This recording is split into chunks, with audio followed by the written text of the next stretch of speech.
programa Estação Saúde está de volta. Hoje nós estamos tratando sobre odontologia para gestantes, um tema muito interessante, né? E eu acho muito importante a gente estar levando essa informação até você que está em casa. De repente você não está grávida ou sua esposa não está, não tem ninguém na sua família, mas pode ter alguém no seu serviço, pode ter alguém do seu convívio social que está grávida e que é importante você repassar essa informação. Eu costumo dizer que uma vez que a gente aprende, a gente tem a obrigação de passar para outras pessoas, né? Que você seja esse disseminador do conhecimento. Eu estou recebendo a dentista Camila Grossi, mas antes da gente continuar falando sobre o nosso tema de hoje, nós ouviremos uma outra dica de saúde de um dos nossos consultores aqui do programa, Dr. Mário Caporal.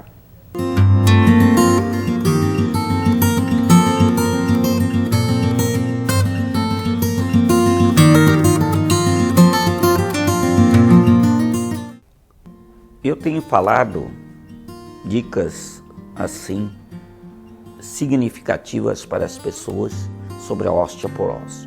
Eu estou falando o assunto osteoporose porque nos preocupa muito a incidência da osteoporose na população de um modo geral, principalmente nas mulheres após a menopausa e nos homens após 60 anos de idade.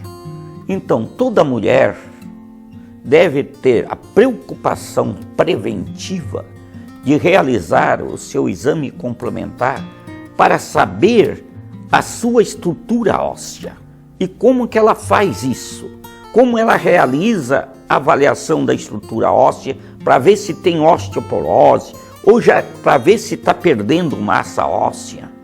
Ela faz esse exame através da densitometria óssea. A densitometria óssea é um equipamento importante na avaliação da estrutura óssea, porque se for portadora de osteoporose, se está perdendo muita massa óssea, de repente, há necessidade que você procure o médico para instituir o tratamento correto. Sabemos que a osteoporose, depois de instalada, não tem cura, mas nós podemos estabilizar para que ela não avance e que mantenha aquela estrutura óssea que você já tem, para evitar complicações maiores. Não tem como a gente não falar em saúde, né? Sem lembrar que a Ecoclínica tem atuado no diagnóstico por imagem há mais de 30 anos. Excelência em diagnóstico por imagem, em ultrassonografia, mamografia digital, raio-x e densitometria óssea, a clínica atua há mais de 30 anos e está presente nos municípios de Tubarão, Capivari de Baixo, Braço do Norte e Armazém. É também a única clínica do setor a receber o selo Nota 10 da Vigilância Sanitária. A Ecoclínica também possui equipamento moderno para ultrassom 4D. Você, futura mamãe, pode ver com detalhes como está o desenvolvimento do seu bebê e ainda já saber características físicas. A Ecoclínica investindo na saúde para melhor atender os pacientes. Mais informações e agendamentos pelo telefone 3622-2355. Continuando então, né, o nosso tema de hoje, para de repente você que ligou a TV agora, é odontologia para gestantes e eu estou recebendo a dentista Camila Grossi.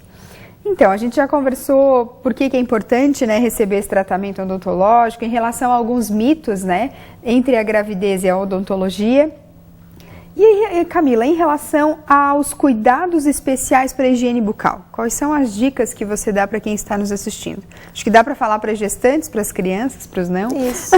Então, se for falar, a gestante, ela deve higienizar os dentes como como uma mulher não grávida, como qualquer outra pessoa. É importante que se utilize uma escova adequada, que a frequência de higienização diária, todos os dias, no mínimo 3 vezes, e muito importante utilizar o fio dental, que a maioria das pessoas não utiliza. É fundamental. Então, a frequência diária de escovação e a qualidade dessa escovação, eu acho bem importante. Com criança, a gente já orienta desde pequeno a escovar os dentes corretamente. Com adulto, acho que os dentistas um pouco pecam de não orientar de novo essa escovação, porque alguns não tiveram esse acompanhamento. Então, acho bem importante ir no dentista e pedir também para ele explicar para os adultos como escovar corretamente os dentes. Porque às vezes a gente escova, fala, meu Deus, mas como que ainda tenho todos esses problemas? Porque está escovando errado. Então, ir no dentista de 6 em 6 meses, fazer as profilaxias, as limpezas e pedir essa orientação.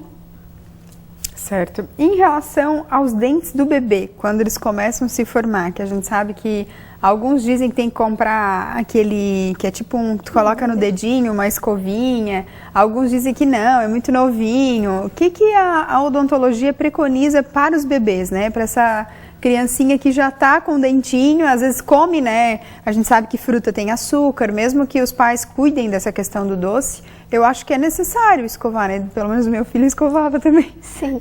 Então, quanto à dedeira, ainda não tem bem uma orientação correta, se deve ou não se utilizar, mas assim, a partir da erupção do primeiro dentinho, já deve começar a escovar esses dentes, principalmente à noite, mesmo que a criança só utilize o leite materno é altamente cariogênico.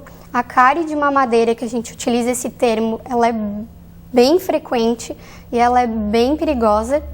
E então, orientar esses pais à escovação pode ser com uma escova normal, não precisa utilizar a dedeira, desde que ela tenha a cabecinha curta, o cabo tem que ser longo, porque é o pai que vai escovar. E ainda não tem uma orientação certa se utiliza ou não o flúor já desde o primeiro dentinho. Ultimamente, o Jaime Cury, que é um dentista mundialmente famoso e que ele pesquisa bastante sobre o flúor, ele orienta, sim, que desde o primeiro dente a gente utilize o flúor, mas uma quantidade bem pequena, de um tamanho assim de um grão de arroz. Então é só dar uma lambuzadinha. É isso que a gente orienta e desde o primeiro dente tem que ocorrer escovação. Pelo menos à noite é essencial, porque a criança vai passar muito tempo com aquele leite fermentando na boca. Então essa é que a gente... E para as crianças maiores, esses dias eu estava lendo, para minha surpresa, às vezes a gente acha que porque já são grandinhos, 4, 5, 6 anos, já podem usar uma pasta normal, mas eu li que não, que na verdade tem que ter aquela pasta especial que às vezes a gente vê cheia de bichinhos, né? Algumas são bem com personagens para deixar mais educativo e a gente acha que é o mercado que está fazendo, mas não, a quantidade de flúor delas é menor e é o específico para a criança. Isso é real? Isso é verdade. Tem uma quantidade de flúor diferente para o adulto e também assim, elas são mais em gel, essas pastas. Então elas são melhores porque elas vão entrar em contato melhor com as estruturas dos dentes, diferente dos adultos, que é melhor as pastas brancas, que tem mais carga. Então realmente é melhor utilizar as pastas infantis para essas crianças e seguir as orientações das idades que tem na pasta. Eu achei que era bobiça, porque tem tanta coisa às vezes que o mercado coloca, né, que não é necessário, mas nesse caso é algo necessário. Em relação ao fortificante, assim, existe algo para assegurar essa dentição do futuro bebê, alguma coisa que essa mãe pode ingerir? Não existe fortificante. O ideal é ter uma boa alimentação, é uma alimentação rica em leite, carboidratos, proteínas, uma alimentação bem balanceada, ela vai garantir uma estrutura de dente ideal para esse bebê, porque a falta de vitaminas, ela prejudica o desenvolvimento desses dentes. Interessante. Em relação ao flúor, a gestante deve tomar visando a questão do bebê ou não, somente dela mesma? Na verdade, não se recomenda mais suplementação de flúor, por causa da fluorose. A fluorose ela é uma doença que ela deixa o esmalte, as estruturas dos dentes mais porosas, fica aquele manchamento branco nos dentes, nos casos mais brandos, e em casos mais severos, ela deixa o esmalte do dente meio acastanhado. Então a gente não recomenda a suplementação com flúor. Ele só é utilizado depois, quando tiver em contato com a estrutura do dente, do esmalte, daí ele é mais eficiente. Interessante. O programa Estação Saúde vai agora para um breve intervalo, mas nós já voltamos trazendo mais informações para você sobre odontologia para gestantes. Não saia daí.